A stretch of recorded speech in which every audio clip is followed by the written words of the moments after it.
Welcome back to a new episode of Relocate to Happiness podcast. Today we're going to talk about happiness, animals, and energy. With me here is Barbara Mesquita. She will share about energetic conscious through animal communication and energy healing. Barbara, welcome. Thank you for having me. First time on my podcast. Yes, and my first time ever in a podcast. Oh, really? Oh my God, so exciting. Okay, so we're gonna take it easy and we're gonna break the ice. I have like a little game that I always do with my guests, questions about questions. Okay. So let's start. Are you ready? I am. I love a question. A good one. The good part is I'm the one asking the questions and you're the one with the. But you can always ask me. I'm on the spot. Yeah, you're on the spot. No stress. Okay, first question.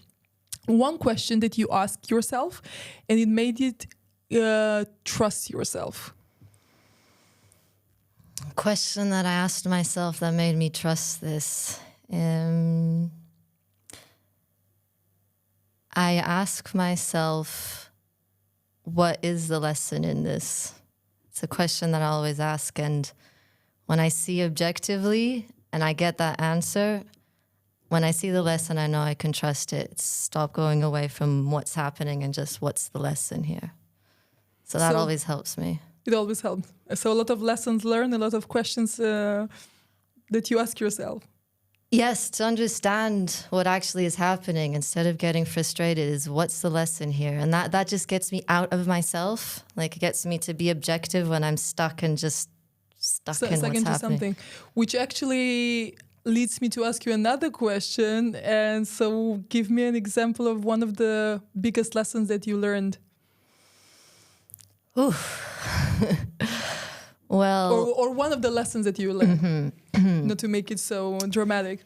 So the one that I've been, I guess I'd say the last 3 years have been predominant.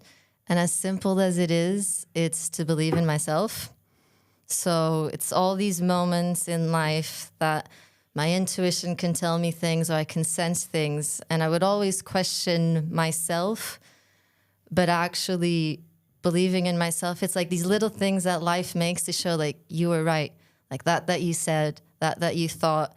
And like sometimes I feel like life is throwing me these like alerts right in my face, like just believe in yourself. And when I do, and when I don't think that I have to change how things are going or being, and I just believe, just life is so much easier.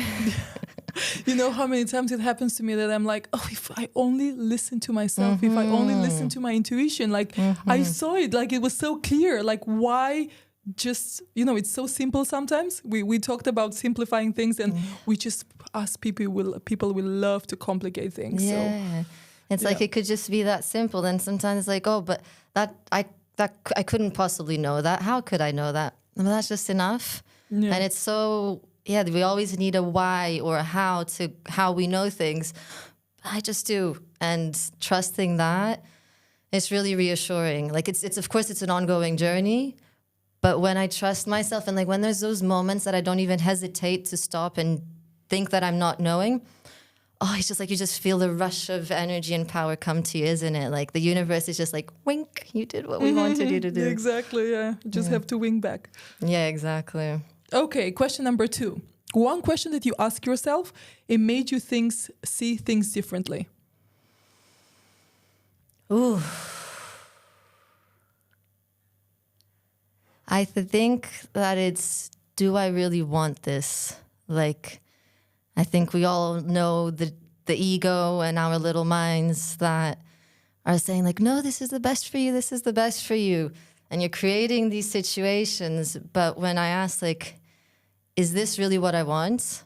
Like the things that I'm saying, these arguments, because I'm a very good argument maker and I discuss very well. And sometimes I'm on this loop and it's going, but it's just creating this distance and this separation and this narrative of why I'm right and they're wrong.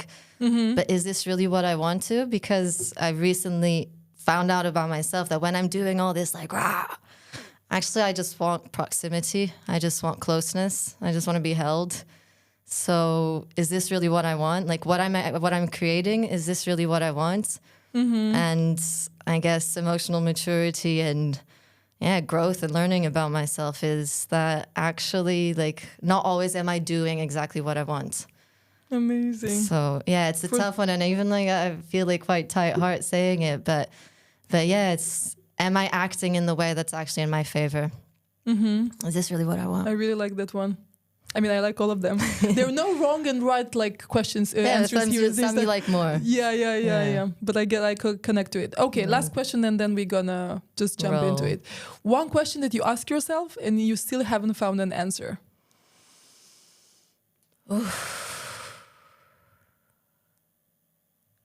One question that I ask myself and that I'm still finding the answer.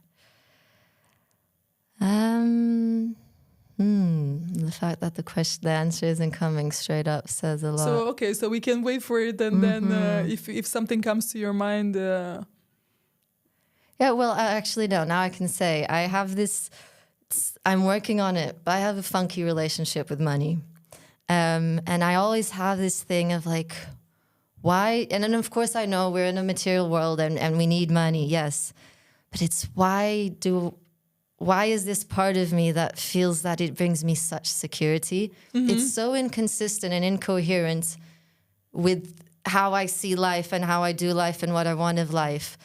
But it's like this little anchor that pulls me down, and I still haven't been able to answer why this attachment to it, why this like weight and value that I put it on. It's the one thing in my life that I still, well, of course there's more, but it's the one very pressing thing that I by myself cannot get there. And it clearly is a big thing. And of course I know it comes like family and generational, but it's something that it's there. It screws me up. I don't like it, but I'm still I still haven't found the answer. Why my attachment to money? I don't know yet. But I feel I'm close, but I don't know yet. I haven't answered yet. I think that we can learn a lot about ourselves, and like in our seeing, observing our relationship with money, and like how much you're wasting, and how much, like, if you want to. I don't want to get into this because I'm not a financial expert, but I know there's a lot, behind. Yeah, it has a charge, right? Yeah, and it's so unconscious, like for the whole lifetime. So. But yeah, it's one that's waving that flag, and I'm still got a few question marks above my head. Yeah, I'm the same, like I don't care about money, but I do love what I can buy with money. I love my lifestyle. I love my experience, I love traveling. I love a lot of things that money brings. So then isn't it a bit, how do you say, not egoist, like cheeky or some, you're not being truthful to say, oh, money is not important. Yeah. No, I love the great things in life, and they need money. Yeah. But then and then like conversations about money, and then I'm better with the work that I do, but there's this like ickiness in me, but I'm working on it. You're working on it. Okay, cool. Listen.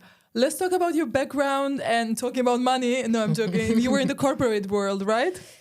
Yes. And you made a huge change. And I want to talk a bit about like your background and how did you start being an energy healer, especially focused on animal, right? Connecting with animals. Communication, yes. So if you would like to share something. So the story goes, I guess I don't really always go back to how it really started, but I would say, like I started organizing conferences in like the business world, and then I moved back to Portugal, and I had a business like managerial role, and it was great until it wasn't.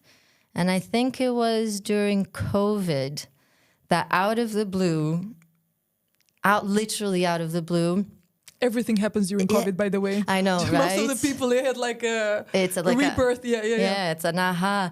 And I had this thing of, I want to do animal Reiki. I had no idea what Reiki was. Today, I've only ever received one Reiki long distance gifted to me by my partner. But I had no idea what it was. And then I had that idea of animals stayed in my mind, but then I really wanted a dog daycare. So I did a little business plan, but then that required much more like the physical land and everything. So I dropped that. And then after beginning of 2021, I went into a little depression and I was very miserable.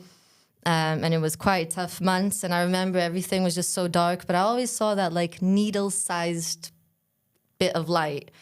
So something kept me going. And then through my waxing lady, who's a very spiritual woman, she introduced me to Akashic Records. And I did that for 4 weeks, once every week. And then after that, and I had no idea what was happening to me or what had done. Like I trusted her, and she said that would be great for me, and I just trusted her. And then after those 4 weeks, I said, I'm going to quit. I'm going to end my 3-year relationship, and I'm going to move. And I got my first flat for myself in the middle of Lisbon. I was gifted this incredible flat in the center of Lisbon, because I always say that life supports courage. You know, I'm smiling, sorry to interrupt, because like people, they go, to remove their hairs and then they leave from there, Completely life changed. Completely life. You remove everything, like all habits, all relationships, everything. So literally, I think maybe the message here, the moral should be that go and wax as much as possible. I never thought about that, but yeah, remove the hair and remove so much. It is. And she's always been such a dear person in my life. Yeah, sorry, go ahead. I had to say, I was like in my head imagining the whole situation. The removing. Yeah, the removing of the hair, and then like the aha moment when you just like you change all your life. Yeah, and it really was like, and then in that 4-week period, I met my partner, who now is like all these things just completely shifting. And then I left my work, and then I completely changed my life around. And then one day I was doing my yoga class. And my yoga teacher in the beginning, she would always do these like talks just about like something that was happening, and that kind of would flow into the energy of the practice. And then she tells, part of the story is I did an animal communication with my dog, and just something in me just went like ping. You did what? Yeah, and the way she was speaking about it. So then class happens, do the practice, and then finish, and I go up to her and like, what is this animal communication connection you did? And she introduces me to the school, to the woman that does it. I book it, and like a month later I have it. And I connect with my dog and my cat at the time. And it was really, really cool. And then I saw that she was doing a course. And then in November I did a course, and I learned to do animal communication. Then I think that also life happened that also around that November 2021, I did my Reiki initiation course. And then that kind of just happened. Then I started playing around with animals, but then it went more to human energy healing. Mm-hmm. But then animals started coming, and then I started realizing I didn't even know what I was doing, because fundamentally the course that I did for animal communication wasn't even to work yet with animals. You would have to do a master course, which I never did. But then it just started happening, and then animals and people started coming to me, and then I would share back the feedback to people, and I'd be like, I have no idea what I'm saying, like, but this is just what's happening. And then I'd say it to the person, and they tell me it makes total sense. Yeah. And so I just keep going, and here I am, like, and it's something that's very organic, and life has brought to me. Like, I don't market myself much. I definitely could do much more, but it just keep coming. The energy. Yeah, it just comes, and it's the right time, how it needs. And yeah, so I'm one of the people that actually experience your service, and I was like, it was mind blown. Yeah, it was mind blowing to. I don't know. It just makes it sounds crazy on one hand, but on the other hand, it's just like makes it made perfect. Sense. Yeah, it made perfect sense, and this is why I said like I didn't want to give you any feedback, because I want to give it to you today. And I think that one of the things that I really liked was when you said that animals are an extension of our energy, and pets are our teachers. Mm-hmm. And I was like, wow, you know that Choco is blind, and it's like the second animal that I'm actually adopting, and he's, they're healthy at the beginning, and then they prove themselves genetically blind. And I remember that you asked me, of course, like what I don't want to see in this world. And anyway, it was really beautiful to watch the whole video and the connection. And anyway, my question is, you're saying about animals are extensions of our energy. They are, because it's what I always say, like, pets and children, they're an extension of our energy. They live in the same house as us. Sometimes they sleep with us. It's a relation. You're exchanging. So every exchange is, we have our energy field around us and they have theirs, and we're in constant interaction. So I always say that like we have everything that's happening in our life, that's in our body. We can't see it, but our energetic body is picking up everything around us.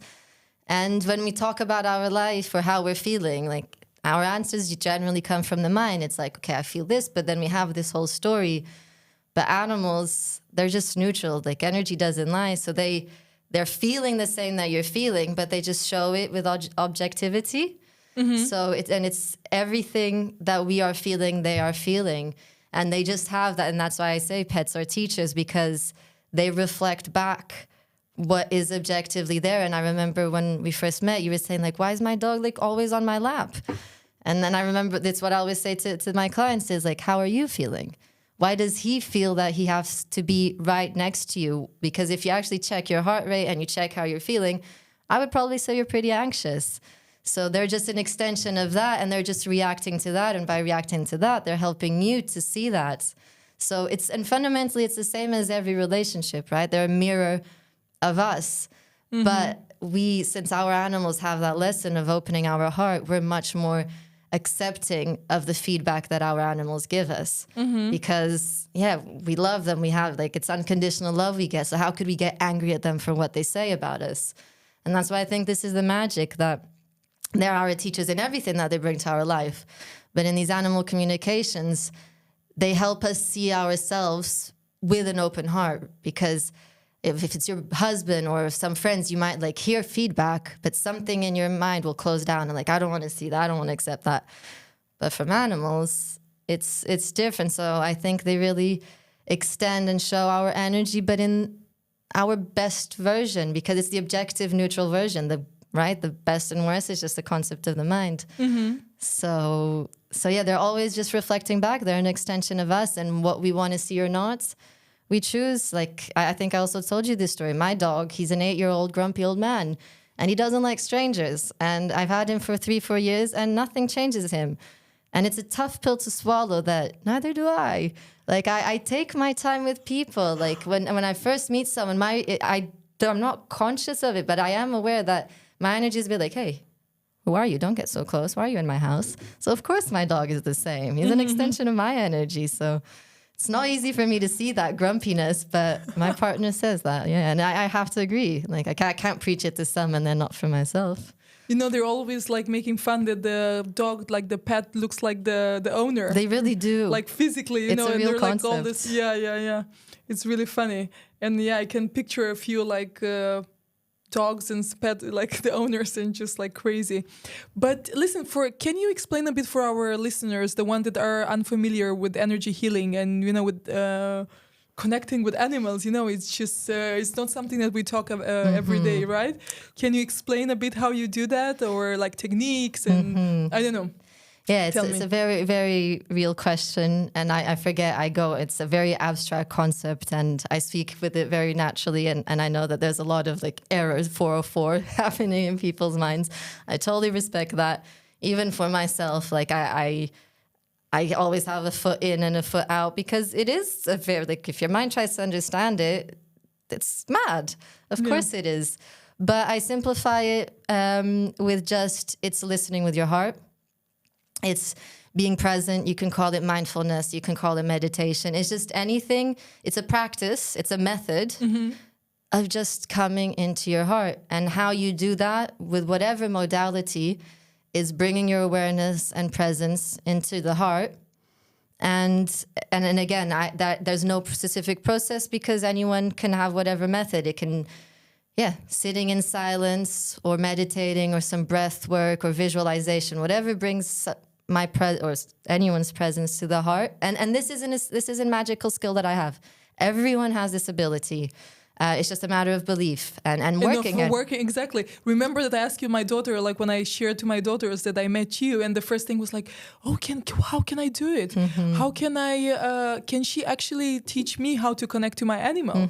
And you were like, oh my gosh, you're such a sweetie. And it's really she's cute. Like, you were very touched by being asked. I was, this, and because she also came from the place that she believed she could, where a lot of adults would be like, oh, I could never do that. when, yeah, you can. It's just a matter of learning. Yeah. And by being present in the heart, like tuned in, because I'm sure you've meditated and you know what it's like to have your focus in your heart. And then it's feeling whatever comes in. Like it's opening this antenna that is the heart presence. And then the practice is not letting the mind judge, because, okay, in the meditation, to me, it is a meditation. Mm-hmm. And I'm feeling the animal's energy, which I tune into through the heart. You can tell so much about the eyes. You can tell so much about someone's eyes because it is the door to our souls. Mm-hmm. And through looking at an animal's eyes, I tune into their frequency, because we all have an electromagnetic field and a specific energy, a specific frequency. And through looking at the eyes with my heart open, I invite them and ask for permission to tune into them. Mm-hmm. And then the job is the same as a meditation. You're sitting in silence and your mind is doing all things, but I just tell my mind, okay, now you're just an observer. Like now we're just letting this energy flow from animal to me, from me to share to the human. And the mind just takes a step back and doesn't intervene.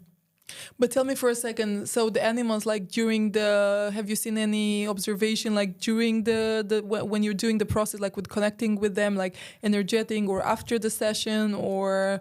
Not now. I started doing them in person. But I realized how unamusing and how pointless it was to them, because to them it just feels like extreme pleasure and bliss and comfort. They just lie down, snuggle up and sleep, because I also see this as like, if I imagine with your kids, like when they have something to tell you, like I want to tell mommy, and then you come home and they tell you, it's like, it's this release. Yeah. So when they're actually like, okay, I have all this to share and I finally have the channel to do it. So that's what they feel. So they just sleep. And also I used to ask animals for permission if they wanted in person or distance. And all of them would always want at distance because it's also quite a strong energy. So how do you do it with the pictures, right? Yeah. It's just, I just need to look at their eyes because they are the door to the soul. And I cannot tell you scientifically proven how, but it just is like through the eyes. I immediately feel that. And it's funny, even the other day I was thinking, I remember many years ago when I lived in Scotland, we were driving along the motorway and then we had some Highland cows on the side and we stopped to say hello. And Highland cows have their like big fringe falling in their eyes. And I remember moving the fringe from one eye and looking at the eyes of this cow and I like there's someone in there. Like just through the eyes, I just felt like there's this being, there is someone, like it's whatever it is, but what I felt in that look in that eye was so deep. And that's the best way that I can describe it. Like I can't put it in like intellectual formats for how and why this is, but try it. Like I invite anyone that's listening to this, get a picture of your past animal or even an animal you don't know and just look at the eyes, have a few breaths, look at the eyes of an animal or even a person and just see how you feel, because you'll be really surprised at how there is a charge to it and you do feel it. The reason why I'm yawning is not because I'm bored. It's just because when I yawn, I feel so relaxed. So being here with you, just like it didn't happen to me. I'll take that as a compliment. Seriously, I cannot stop yawning. Like I was like, I'm listening to you, and I'm like, okay, look, I just tried to, and it's just the first time when I'm feeling very, very relaxed and very comfortable with someone or energetically calm, I would say. So that's my type of compliment. I want to tell you that this is why I'm trying to, but I cannot stop it. No, it's an absolute compliment. It's the same that and having animals come to me, especially animals that don't like people come to me. That's my type of compliment. Energetic compliments. That's the real. I don't like telling me things like that. That makes my heart really happy. So that's your crowd, right? Like yeah. So if I ask you like human energy or connecting with the animals, like what do you prefer? It's real because that's something I think about a lot, and fundamentally, I take more pleasure in animals because there's no resistance. So animals, every time I do an animal connection, I always get this feeling every single time that they've been like these master orchestrators for this to happen. So they've been planning this. Don't ask me how. Your minds, just tell your minds just to not make sense of it. It just is. Let it resonate. They orchestrate this, and when it happens, they're just like, finally. Especially sometimes there's some animals, like I told you, usually the practice, like the ethic is to ask for permission. Yeah. But sometimes there's some animals that are just like, we're going now. Like they're just have so much energy to share straight up. So it's very receptive, and it's a beautiful exchange. Whereas with humans, even though it brings me such gratitude and fulfillment to see like the shifts in people, there's a lot, our gorgeous little minds creates a lot of resistance. So it requires, it's working with denser energies, right? Because animals, they're present, they're in the here and now. They're not in yesterday, they're not in tomorrow. So it's a much greater flow. Whereas with humans, we're dealing with repetitive mindsets and beliefs and behaviors and choices and traumas. So it's very, very rewarding, and especially to see the shifts in people. But if I would have to say, I'd say I prefer animals. Definitely. And they're so much more simple. Animals are coherent. What they say, like what they show and what they feel is the same. Whereas humans, they'll tell you one thing, but you feel there's something else. It's confusing. Humans are very confusing. And animals are just, they are what they are. And there are humans that are what they are, but it's not that easy. So animals are just coherent. I love a coherence. I think I stopped you before you started explaining us for a second. Like, so if somebody really wants to connect with the animal and with their pet, right? Like without having all this knowledge or so practice, yeah.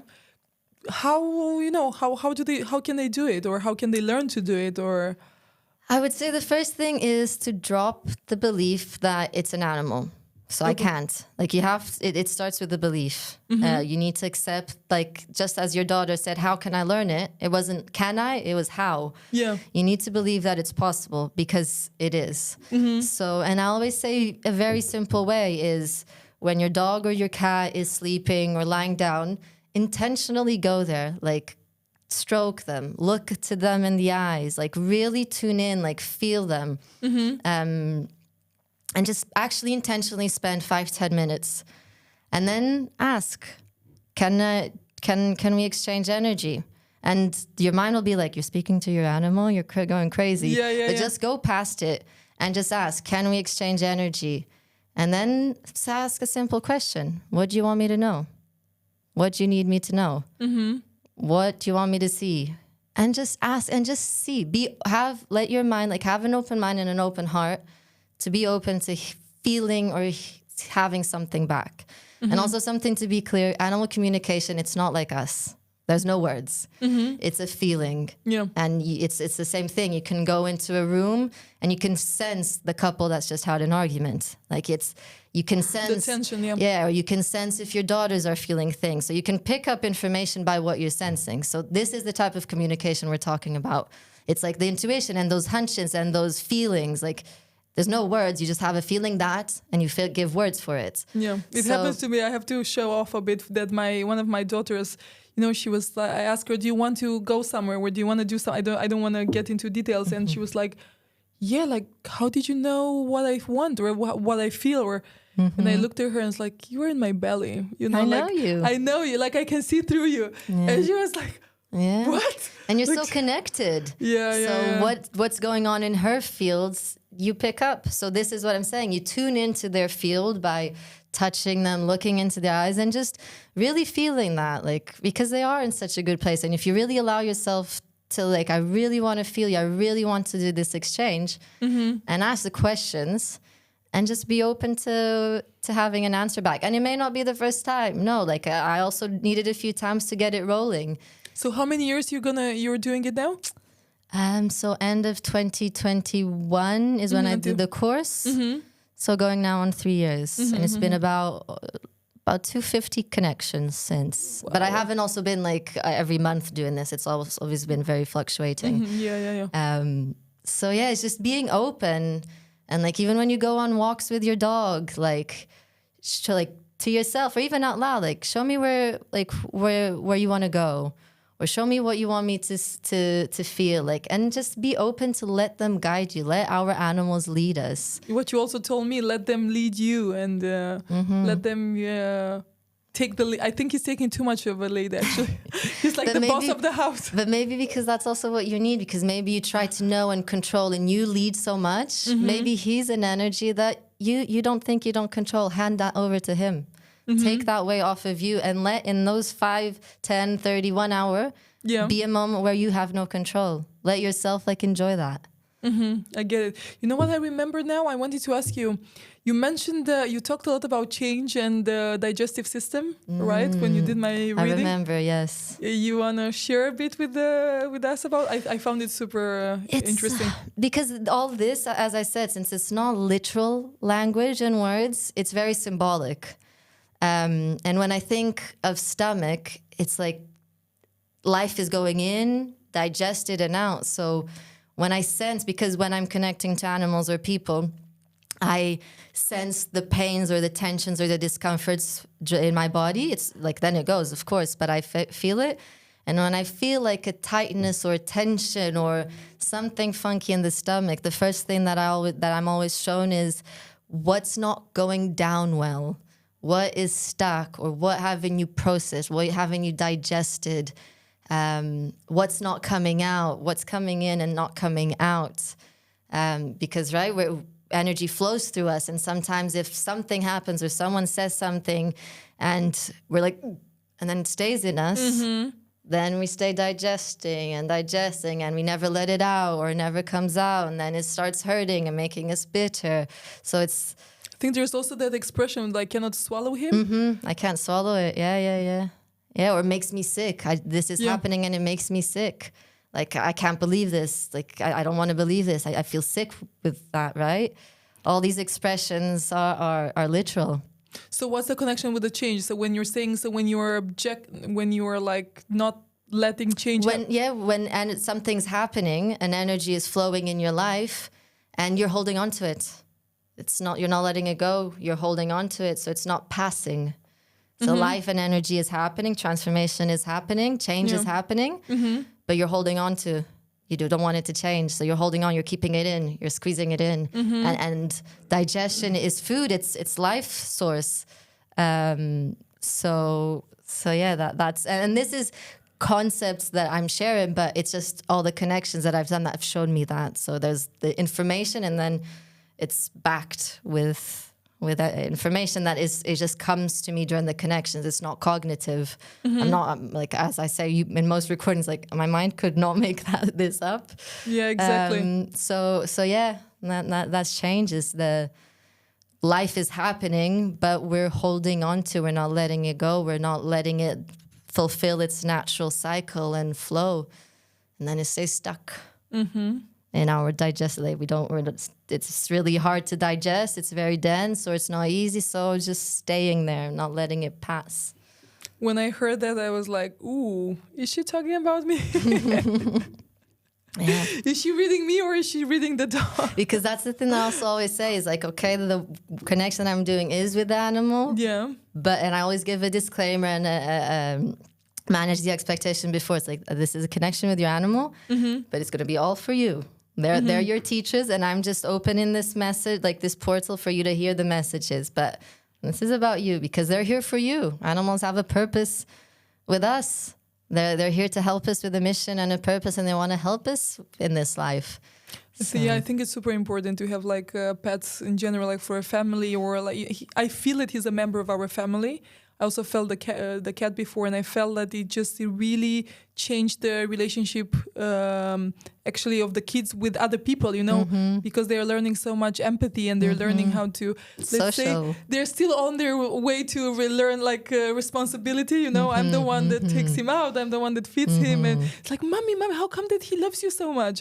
Well, I keep him alive. I keep him exactly like, they feed him once a week, and they put him water like every 2 days, and I take him out. So I think we got connected, and I think when I go out with him, I felt that I get very connected with him.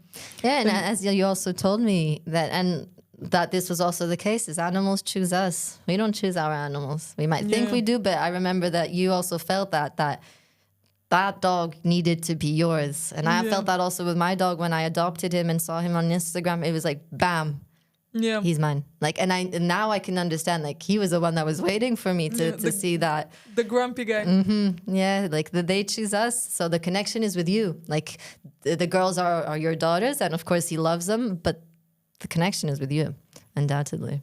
Beautiful.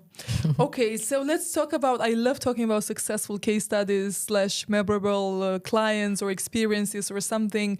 You want to share something, I don't know, even like a crazy story or anything that that it comes to your mind and you're like, wow, like I want to talk, I like to talk about it. Well, I think the power of belief and how open someone is really not defines, but influences really, really strongly the after effect of these connections, because when owners really are open to integrate the work and to really get themselves in that humble student phase, like position, the shifts can be incredible. Because I have a lot of animals that come like with medical conditions, because your energetic body, that what isn't flowing and what's blocked, then manifests physically in physical disease. But I had a client that had a dog. I think he had, was it a leg injury or a hip injury? Done loads of like veterinary practices and acupuncture and all these things, and still hadn't worked. But then when the girl, like it was also a way of magical universe, the girl coming to me, and the dog was so much better immediately, so much more confident, because she integrated it so well. She was so much more confident. And to her, it was like, of course, my dog wants me to receive this. It was so natural for her to understand that the dog really did have that wisdom for her, that they changed so much. The dog, like she said, that dog was very scared and lacking in confidence, because I think if I remember, he'd been bitten. And it was just the evolution in them, and then the depth in the bond between them, because that's also what happens. You have such a greater understanding of your pet that you're like, oh my God, like it's even more than a best friend. Like they're my master, they're my teacher. And then when you feel that support from your animal, like how do you not feel incredible? And when you feel great and incredible, you do great and incredible things. Yeah. So it was really seeing, and to date, she's also recommended me to many people, but to date, the dog has, like, I think he kind of regressed or had something else, and then she seeked out my support again. And literally, like, I never promise healing because I'm not a medical practitioner. It's just a modality if people are open to try. But it really was like proper healing in the human and in the animal. And that to me is such a success rate, because she really shifted how she saw life, because she started seeing life through the lens of her dog. Amazing. And that is A+ job done, my mission done, the dog content with the message completely land, the human receiving and allowing this dynamic of teacher-students. And I was just the facilitator. And it's awesome. Yeah, it's really incredible. Like, really, really incredible.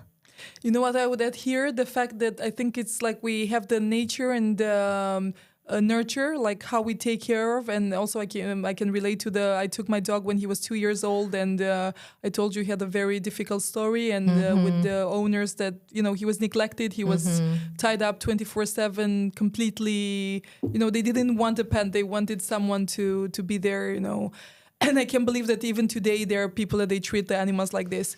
So after getting so much nurture, he just changed so much. So I think that also in the case, in this case, what you mentioned, like the way that they started taking care of him probably changed a lot. Completely. And like they changed the way of seeing things and of taking care of him. Yeah, and that is allowing the exchange of love. And we know that love physiologically changes us, humans and animals. Yeah. And the human allowing the love in from the dog and the human giving back, that's a pure flow and exchange of love. And as cliche as it is, love does heal. So you can completely change the nurture with love, for sure. Like my grumpy old man, like he's still a grumpy old man, but completely different to how he was. He's grumpy and he barks because he has the confidence to. Before he didn't. He would even pee without even lifting his leg because he was keeping himself so small.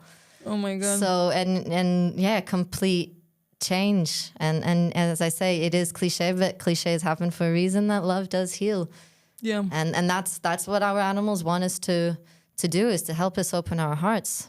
Because that's what we're here in life doing, right? We're just unlearning all these things that closed our hearts. And here are these fluffy balls just being like, I just want to love you. There's nothing you can do that will make me change how much I love you. I love you. I love you. I love you. It's the best thing ever. Yeah, you leave and then you come back after 1 minute and they're like, oh my God, where are you? Like barking at you. I know. Like, how does that not just make your heart explode? Yeah. Actually, you know what I feel? I was thinking that I felt that I have like another person, not, like to take care of it.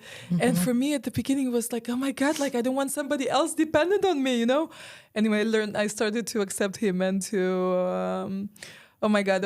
Anyway, it's super cute. You know what? You were talking and then I was listening. I was in the morning when I took the kids to school, I was listening about a course, like an online course. And it just reminded me about like the connection, with the you mentioned about pets and self-confidence and all this stuff. So parents and kids and self-confidence. And like they were talking about, there are like a few styles of parents, the permissive, the one that like, they let to do everything, the balanced one, which is of course the one that you recommend, and then the one that gives authority, like very, very criticizing and very fear-based. Strong. Exactly. Yeah. And they were talking about the fact that like how a person that, like you're the yes man, that with the kids my kids is just doing everything. But then like when he becomes a teenager, it's just like they go crazy, right? So anyway, they were saying that one of the consequences of having like a very strong and how do you say that? Authoritative parent is that it just oh my God, diminishes the confidence. Yeah, I'm forgetting my English. Yeah. The self-confidence in the kids. Yeah. And then like, when they turn to be teenagers, they're like, okay, what you gonna do to me now? And they're like, oh, my kid was it was like a little lamb until now.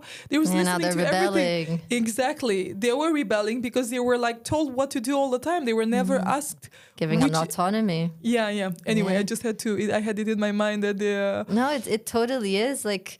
And even I was thinking about this also recently. I remember back in the day before I started doing this work, when I adopted my grumpy old man, that when he barked, and it pains me to say this, but it used to be my mentality, I would hit him, like stop. Like I would like smack him, not like really strong, but there was the physical abuse to it. Yeah. And of course that made it worse. So he's feeling fear, and the person which is the same thing as kids, the person that loves him and protects him and saved him from his past life is now also hurting him. What is that doing? And of course it doesn't. So now I've accepted. I have an antisocial dog. That's okay. There's nothing I can do about it. But of course, and then if I also look back to how I was at the time, my self-confidence was also much lower, because if I'm doing that to him, if I'm not allowing him to, and I know this sounds crazy to like say all this based on a dog, but it's true. If I'm not allowing my dog to have fear and I'm punishing him for having fear, look at myself. How am I doing that to myself? And I was. I was like, can't have fear, have to be strong, suck it up. That's horrible. So now I was doing that to my dog. It's the same with kids, right? So what is happiness for animals? I would say that happiness for animals is being present and therefore not suffering. Us humans spend time in the past and worrying about the past and stressing about the past and worrying and stressing about the future. And that's where all suffering is. So happiness for animals is just being present and intrinsically not suffering, just enjoying the present, just having an open heart right here, right now. If somebody was seeking for help and they want to reach you, how they can reach you, how they can talk to you? So I am still working on online presence and websites and everything, but through my Instagram. So it's Barbara Mesquita 3_. And send me a message or go to the link so you can see how to work with me. And you can. I will put also the link. I will add it in the notes of the show. Yeah, and just there's a in my link tree about how to work with me, and can have a read about it. Can read testimonials, and if it feels right to you, just send a message or an email. Beautiful. Thank you. Thank you so much. That was so quick. I loved it. Yes.